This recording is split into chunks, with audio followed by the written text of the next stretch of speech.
అందరికీ నమస్కారం. మండల ఆర్ట్ అంటే ఏంటి అనుకుంటున్నారా? ఇది మన ప్రాచీన కళ. అనగా వేదకాలంలో ఋషులు వారి పూజా విధానంలో ఉపయోగించేవారు. ప్రస్తుతం ఈ ఆర్ట్ ట్రెండింగ్‌లో ఉంది. ఒకసారి మీరే చూడండి.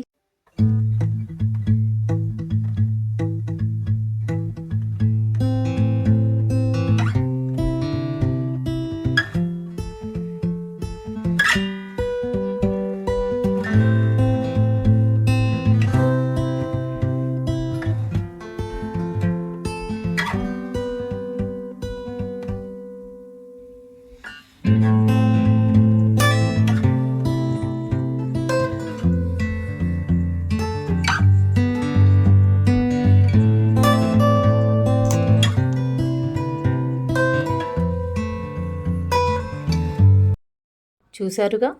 ఈ విధంగా మీరు కూడా ట్రెండింగ్‌లో ఉన్న ఆర్ట్ నేర్చుకోవాలనుకుంటున్నారా? అయితే వెంటనే జాయిన్ అవ్వండి. మండల ఆర్ట్ ఇన్ శిక్షణ.